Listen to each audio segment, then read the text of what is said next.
What's up everybody, GenExDividendInvestor here. In this video I'll be answering 7 subscriber questions which cover a bunch of really valuable investing topics. Then I'll end this video with an inspiring life story that is worth hearing and reflecting on. If you'd like me to potentially answer a question of yours in a future Millionaire Dividend Investing questions and answers video, then follow me on Instagram at GenExDividendInvestor and DM me your questions. Please consider hitting the thumbs up button, subscribing if you haven't yet, and click that bell notification. Finally, I'm not a financial advisor, so take my responses as entertainment only, not as a way to make financial decisions. But before I get into things, I want to share this picture of one of my merch items that tagged GenExDividendInvestor on Instagram. It's one of my mugs that has a fake dictionary definition that says, Dividend Investor, a being that thrives on caffeine and passive income. It came from Pierre, who runs PK Investing on YouTube. I'll include his link in the description below, so check out his channel where he does videos on dividend investing and such. You might recognize Pierre from a tongue-in-cheek video I did called Why It's Fun If Your Dividend Stock PSR is Greater Than or Equal to 1.0. If you'd like some hilarious investing merch, then click on my Teespring link in the description of this video. I've configured it so that Teespring automatically donates 10% of my merch profits to St. Jude Children's Research Hospital, so thank you Pierre for both supporting me and St. Jude's. And if you tag me on Instagram with a picture of one of my merch items, I'll call you out in a future video if I can. I'd also like to thank Men8V, who's the new moderator on my Discord. My old friend Hidden Freedom, who's an investing channel you can check out, has gotten super busy in real life, so Men8V volunteered to take over. Okay, the first question comes from Bert, who asked, why not sell covered calls and use the wheel strategy? Thanks for the question, Bert. So there are tons of videos that explain how options and options trading strategies work, so I'd recommend you research them if you're interested. At a high level, most people understand the concept of owning and selling a stock. You have the right to sell a stock at pretty much any time. Covered calls sells that right to someone else in exchange for cash, which means the buyer of the option gets the right to own your security on or before an expiration date at a predetermined stock price. A call option is a contract that gives the buyer the right, but not the obligation, to buy 100 shares of a stock at the strike price on or before the expiration date. If the seller of the call option owns the security, then the option is considered covered because the seller can deliver without purchasing it on the open market. Or to say that slightly differently, selling covered calls is when you're selling someone else the right to purchase a stock that you already own at a specific price within a specific time frame. If you already own the stock, that means you're covered if the stock price rises past the strike price and the call options are assigned. The wheel strategy is an option strategy where you sell puts to collect premium, and in the instances where you get assigned the stock, you are then selling calls to collect even more premium. The main point of the strategy is to collect premium cash, not to be assigned stock. You need to be okay with taking the stock, but that's not your goal. If you are getting assigned the stock, then maybe you're probably either doing something incorrectly, or you got unlucky and maybe picked a stock that tanked. Some people call the wheel strategy the triple income strategy. The wheel lets you collect the stock position, earn dividends on that stock, and then earn premium by selling calls on that position. Your puts won't be margin trades, but cash secured short puts, which is nice because it works in a portfolio that doesn't have margin, though you need to have enough cash in your portfolio to be able to buy the underlying position. Since you aren't using margin, it can be a decent strategy to use in your IRA. There's a website called TextAGS that defines the 6 steps of the wheel strategy as: number 1, identify volatile stocks that you wouldn't mind owning. Number 2, sell cash secured puts slightly out of the money. Number 3, repeat until you get your put assigned. Number 4, sell covered calls on your shares. Number 5, repeat step 4 until your shares get called out. And number 6, back to step 1. Or to say it differently, number 1, identify which stock you want to do this with. Number 2, sell a cash covered put. Number 3, repeat doing that until assigned.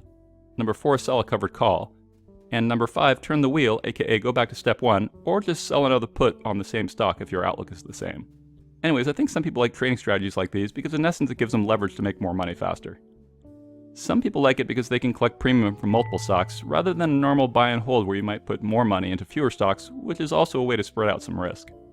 I think you could argue that the wheel strategy outperforms in markets that are slightly up or slightly down or sideways, and it may underperform in raging bull or falling bear markets. So I have played around with options in my past, but I don't anymore. Why? Well, one reason is that I unfortunately have some health conditions I was born with that puts me at a higher risk where I could die or become a vegetable suddenly. I talked about it briefly in a video called The Time I Sold All My Stock. My wife has no interest or competency in the stock market, so to give me or her a peace of mind, I have worked to keep my dividend portfolio in a simple state where cash comes into my brokerage accounts, and she can simply transfer cash out into her checking accounts to pay bills or whatever. So I don't want to be monkeying with options to complicate things for her at all, as I want coma dividend money for her. Another reason is that I'm at a point in my life where I'm able to do what I want with my time, and personally I never enjoyed options. That being said, selling covered calls using the wheel strategy can be a good way for making potentially low risk income. It can be a strategy that can yield consistent results regardless if you have a small portfolio or a big one. I wouldn't call it passive income as you need to spend time doing it, unlike dividends, which are one of the very few true passive income sources out there. So if you are interested in it, then research it and then slowly dip your feet into it, investing only in what you're comfortable losing. Okay, my next question comes from Donaldson, who asked, "What do you think about the market? I've only been investing since this year, but it seems like things keep going up, easy money." Hey Donaldson, it's awesome that we're in a bull market, but it's a little too bullish for me. It honestly wouldn't surprise me if we did a pullback and then took a decade to get back to these insane peaks. Let me say that again. It wouldn't surprise me in the least if we had a crash and then it took 10 years to get back to the peaks we're at today. I have no idea if it will happen, nor does anybody. I'm just mentally and financially prepared for that to happen. I hope everyone is ready for that possibility. Seriously, ask yourself if you're prepared for a market like that. You need to be. Everyone is a rock star when things are going up. It's an entirely different ballgame when things crash or just go sideways for years. So things don't keep going up, they can go down and go down hard, and then they can go sideways for a long time.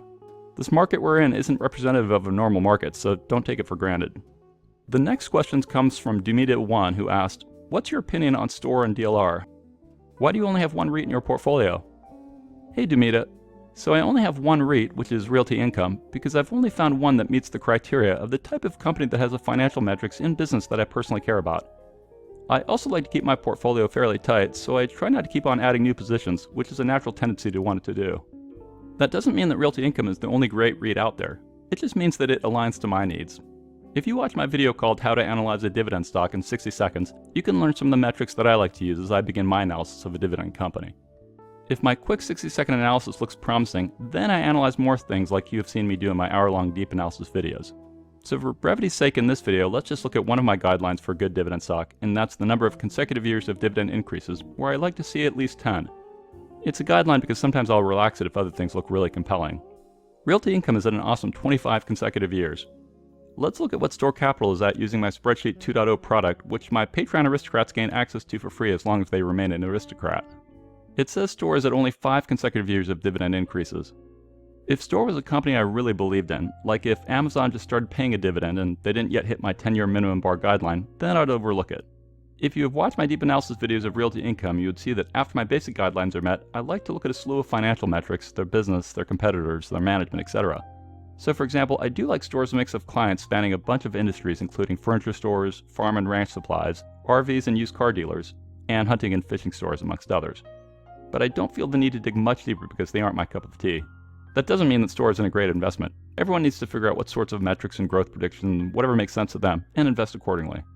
There are tons of great companies I don't invest in. I just pick some that I like and tend to keep growing my positions in them.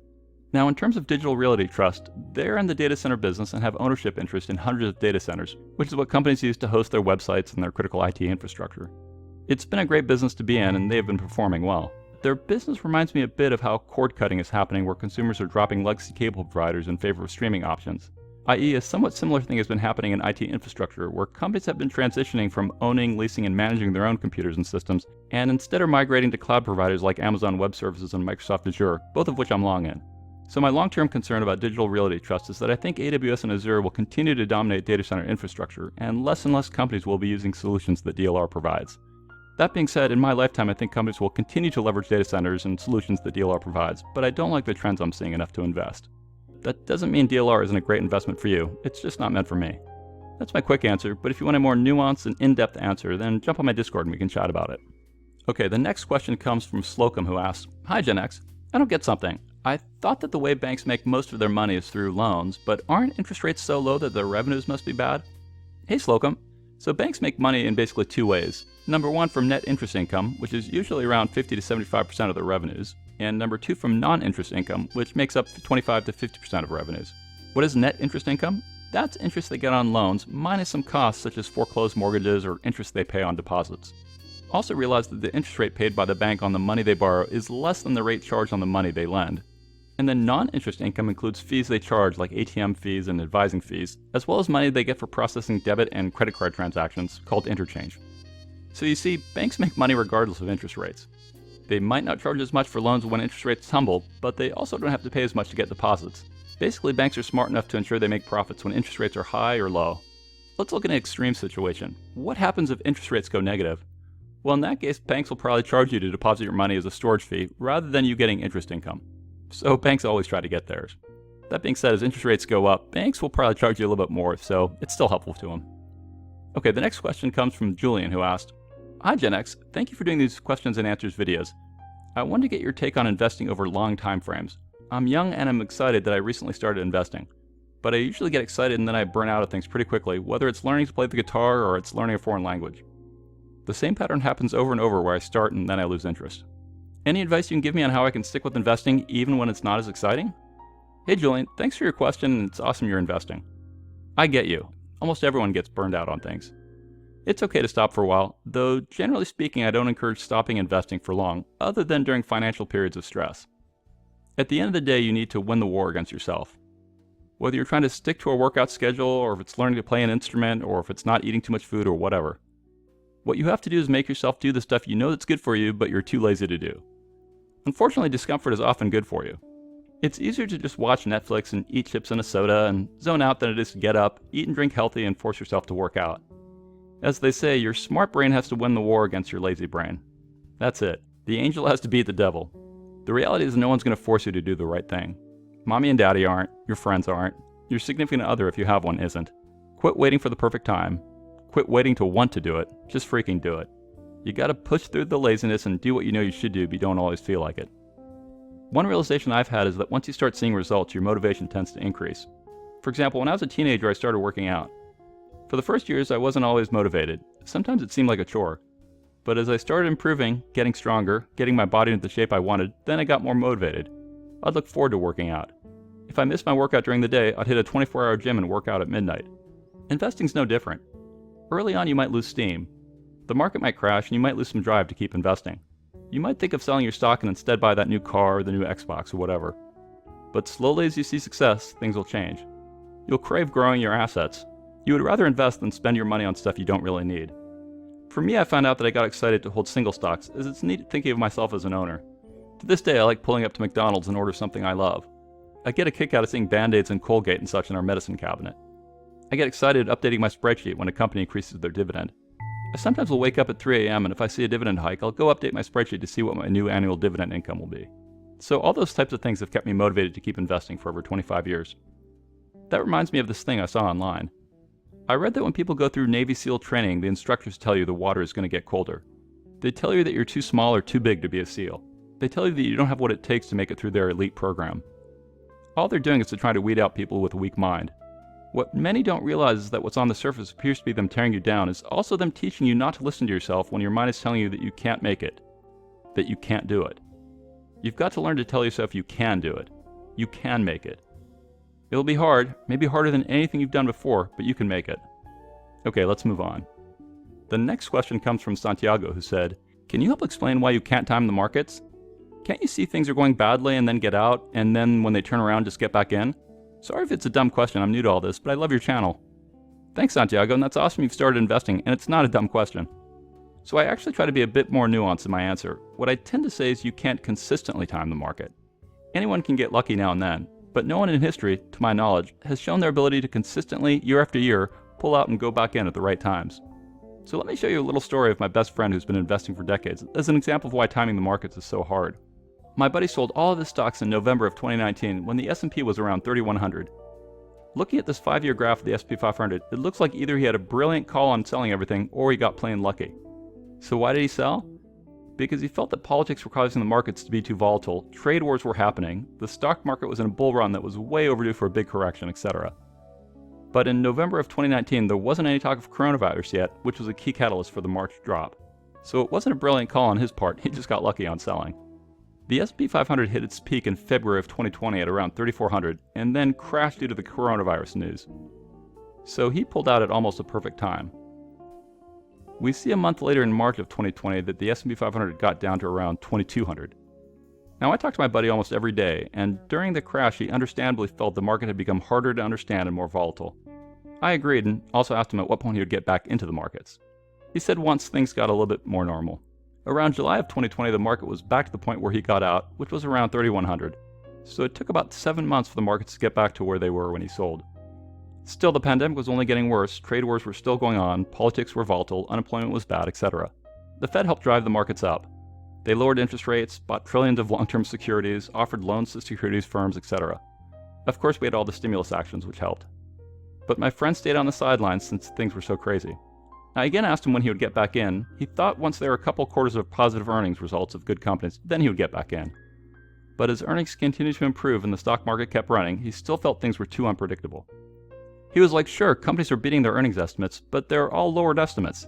He felt he needed to wait until the pandemic was behind us and things got back to normal. Today the S&P 500 is around 3,800, which means the market is up 23% from the lucky point he pulled out. So for him, things still seem overheated, which I actually agree with, and now the political environment is still crazy, the pandemic still hasn't been resolved, and he has a psychological barrier of feeling that things have run up without him. So my friend is still on the sidelines. An investor has been at the game for decades. What is the lesson to take away from this? You can't consistently time the markets. Sometimes you get lucky, but the reality is you can't consistently predict the future. Trust me, if anyone could predict the future consistently, you would have ETFs that are making 100% a year for decades on end. Yet no one has managed to do that, not even the absolute best firms in the world that hire the smartest Ivy League grads in the world. Okay, before we get to the final question, I want to share that M1 Brokerage has a promotion running until the end of February for a free $30. The way it works is you click on my M1 referral link in the description of this video, and then either open a brokerage account and fund it with $100, or open a retirement account and fund it with $500. Then you need to keep your funds inside the new account for 30 days from the date of deposit to get the free $30. Their normal promotion is for a free $10, so I'm not sure what they might be offering when you watch this video, so read the details. Anyways, it's basically free cash, so even if you have a brokerage, it seems smart to use my M1 referral link for something that takes minutes to do. You want to be a millionaire? Then make it happen. Okay, the final question comes from Brooklyn-born 952, who asked, why did you let go of Con Edison? Brooklyn-born asked that question after watching my video called Companies Paying Dividends for Over 100 Years, where I mentioned that I used to have Con Ed in my portfolio. A few other folks asked me that same question. So it was actually my best friend that I was just talking about who first introduced me to Con Ed as his favorite utility. My buddy lives in New York. But over time I came to like Southern and Duke a bit more. Con Ed has a way better history of consistently increasing their dividend, but I felt I had to pay too much of a premium for it when I was analyzing which utilities I wanted in my portfolio. I thought all three of those utilities had decent financials, though I like some of the innovation and growth opportunities I saw in Duke and Southern more. For example, Southern is constructing multiple new nuclear plants, which are the US's first nuclear projects in decades. Of course, some people don't want to invest in something that has nuclear risks and rewards. I also didn't want to own all three utilities in my dividend portfolio, as I try to keep my diversity at a nice level relative to my number of positions and their weighting. That might change in the future, but that's how I felt. For more context, you can watch my Southern video I did early on, or my more recent Duke video. You can also look at my top 5 utilities dividend stocks where I covered Con Ed at a high level. Okay, now I'm going to switch gears and tell you a valuable story about life I found online that's worth hearing and reflecting on. A mother camel and her baby were lying down, soaking up the sun. The baby camel asked his mom, why do we have these big bumps on our back? The mom stopped to think and then said, we need it for nourishment when food and water isn't available. The baby camel then stopped to think and said, well, why do we have long legs with rounded feet? His mother replied, they're meant for us to be able to walk through the sand. The baby asked a third question, why are my eyelashes so long? The mother replied, your long eyelashes offer you protection from sand when it blows in the wind. Finally, the baby said, if we have all of these natural abilities given to us to walk through the desert, what's the use for camels in the zoo? Moral of the story? The skills and abilities that you possess won't be useful if you're not in the right environment. You've probably heard of someone who's ditched his or her career to follow their dreams, or the person who remains unfulfilled in their job who doesn't try to make a change. If you're stuck in a career that isn't the right fit, you have to do some self-reflection to identify what your strengths are. Think big and remain open to new ideas. That no doubt reminds you of something Robert Van Winkle once said. Oh, you don't know who that is? Well, it's none other than Vanilla Ice, who said, listen, if you don't talk big game, you never get anywhere. If you don't think big, you don't get big. So get big already. That's what she said. Okay, moving on. I'd like to thank Aragorn18, who just joined up as my latest Patreon aristocrat. I'd also like to thank Jose F., who recently joined up. And finally, I'd like to thank Dan, who just also joined up. As an aristocrat, they gain access to my Due Dividend Spreadsheet 2.0 product and to multiple private channels on my Discord, including one where I let people watch my videos before I release them to the public, as well as vote on some thumbnails I use in my videos. And thank you to you, the viewer, for watching my video. Please consider hitting the thumbs up button, subscribing if you haven't yet, and click that bell notification. I highly recommend that you join my free Dividend Discord chat server, which has thousands of dividend investors on it and it's growing all the time. The link is in the description below if you'd like to join. Remember to click the heart emoji on screen to get authorized, or you can wait for me to manually authorize you, which I'll usually do within an hour. Please leave me a comment down below if you do that so I can personally thank you. Finally, if you'd like me to potentially answer a question of yours in a future Millionaire Dividend Investing Questions and Answers video, then follow me on Instagram at GenExDividendInvestor and DM me your questions. Thanks, and I'll talk to you again real soon. I am not a financial advisor, and these videos are for entertainment, inspiration, and educational purposes only. Investing of any kind involves risk. I am only sharing my opinion with no guarantee of gains or losses on investments.